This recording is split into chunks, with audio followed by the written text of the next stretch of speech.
Welcome to வாங்க சுவையாக சாப்பிட்லாம். இன்னைக்கு கார்லிக் சாஸ் எப்படி செய்கிறதுன்னு பார்க்கலாம். இதுக்கு நான் ரெண்டு பூண்டு பற்கள் தான் எடுத்தேன். இது அரப் கண்ட்ரீஸில் மெயினாக ட்ரையாக உள்ள சிக்கன் வெரைட்டிஸ்க்கு இது ஒரு நல்ல ஒரு டிப்பாக யூஸ் பண்ணுவாங்க. ரொம்ப டேஸ்ட்டாக இருக்கும். கிரில் சிக்கன் சம்மந்தமாக ட்ரையாக உள்ள எல்லாத்துக்குமே இது ரொம்ப சூப்பராக இருக்கும். ப்ளஸ் ஷவர்மாவுக்கும் இந்த சாஸ் யூஸ் பண்ணுவாங்க. நீங்களும் இது மாதிரி வீட்டில் ட்ரை பண்ணி பாருங்கள். வாங்க எப்படி செய்கிறதுன்னு பார்க்கலாம். இன்றைக்கி நம்ம கார்லிக் பேஸ்ட் இல்லாட்டி கார்லிக் சாஸ் எப்படி செய்கிறதுன்னு பார்க்கலாம். இதுக்கு இதுவும் மயனஸ் செய்கிற மாதிரியே தான். இதுக்கு 2 முட்டை எடுத்திருக்கேன். இதனோட வெள்ளைக்கரு தனியாக பிரித்து எடுத்து வச்சுருக்கிறேன். அப்புறமா கார்லிக் இதுக்கு 2 பல்லு தான் எடுத்துருக்கிறேன்.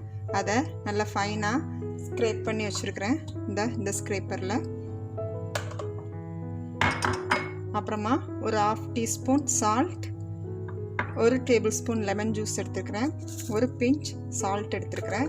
இதுக்கு 200லேருந்து 250 ml வரைக்கும் ஆயில் தேவைப்படும். இதுக்கு நான் ஆலிவ் ஆயில் இன்றைக்கி எடுத்துருக்கிறேன்.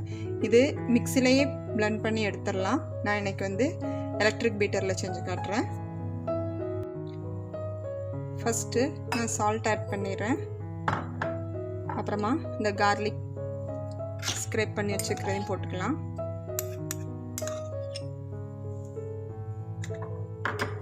லெமன் ஜூஸ், அப்புறமா 1 பிஞ்ச் சால்ட்,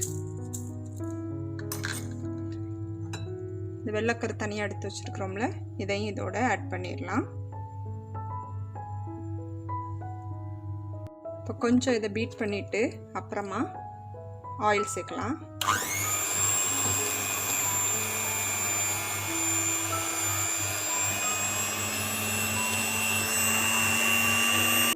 இப்போ கொஞ்சம் ஆயில் சேர்த்துக்கிறேன். இது கொஞ்சம் பேட்சாக சேர்க்கணும். ஃபுல்லாக ஒன்றா விட்டுறக்கூடாது. சேம் மயோனைஸ் மாதிரியே தான். 2 தடவை ஆயில் சேர்த்துருக்குறேன். இது இப்போவே எவ்வளோ ஃபோமாக வந்திருக்குன்னு பாருங்கள். இப்போ 3rd டைம் ஆட் பண்ணுறேன்.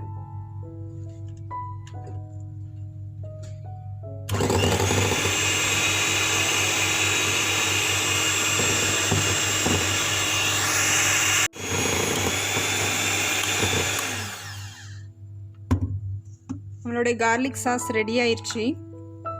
இதுக்கு டோட்டலாக ஒரு 10 minutes தான் இருக்குது. பாருங்கள் எவ்வளோ க்ரீமியாக இருக்குன்னு.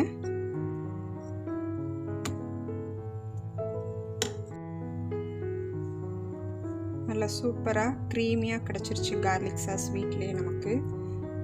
நீங்களும் இது மாதிரி வீட்டில் ட்ரை பண்ணி பாருங்கள். ட்ரை பண்ணி பார்த்துட்டு என்னுடைய வீடியோவுக்கு லைக் கொடுங்க. உங்கள் ஃப்ரெண்ட்ஸுக்கும் ஷேர் பண்ணுங்கள். சப்ஸ்கிரைப் பண்ணாதவங்க சப்ஸ்கிரைப் பண்ணுங்கள். தேங்க்யூ ஃபார் வாட்சிங். ப்ரிப்பேர் பண்ண இந்த கார்லிக் சாஸை ஒரு கிளாஸ் பாட்டிலில் நம்ம ஸ்டோர் பண்ணி ஃப்ரிட்ஜில் வைக்கலாம்.